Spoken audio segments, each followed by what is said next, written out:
На вториот ден од кампањата се заострува реториката кај лидерите на партиите, но и кандидатите за градоначалници. Обвинувања, но и надпревар за тоа кој е вистинскиот избор за граѓаните, откако и денеска лидерот на СДСМ, Венко Филипче, му одговори на Мицковски, кој вчера посочи дека граѓаните на овие избори ќе имаат можност да бираат меѓу две опции, онаа која предводи тој и другата која предводат, како што рече, опозицијските лидери.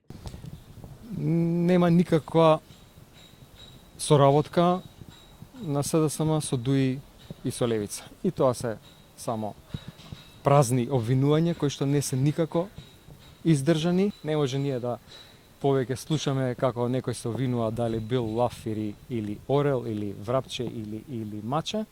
Мицковски вчера на првиот митинг пред своите симпатизери и членови посочи дека овие локални избори се само најава за финалната битка, во која, како што рече, некои лидери и партии ќе ги испрати во пензија. Немојте да се залажуваме дека ова битка се само обични локални избори. Ова се избори за финалната битка за тоа каква држава сакаме.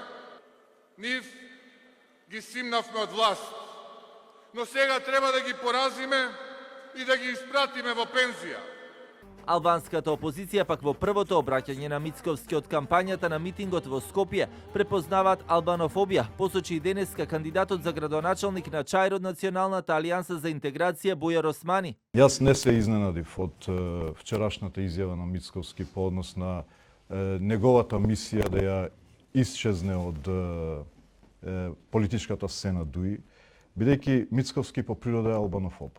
Он ги мрази албанците. Он во неговиот тим нема ниту еден албанец. Он кога патува надвор не зима албанци. Он го укинува балансерот затоа што сака да ги тргне од институциите. Против кандидатот на Османи во ЧАИР Изет Меджитиот вреди, пак со обвинувања на адреса на Османи дека тој и коалицијата која представува тој се главни поддржувачи на, како што рече, така наречениот српски свет.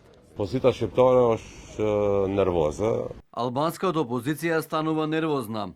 Не зборува за локални избори и локалните проблеми.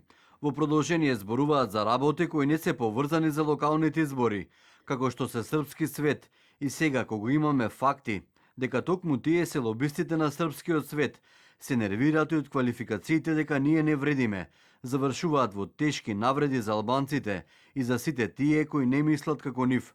Кампањата само што почната, веќе се поинтензивна е политичката реторика, каде за партиски пресметки се користат партиски, но и државни символи, како и меѓусебни пораки за тоа кој е за сплотеност, а кој за разделби.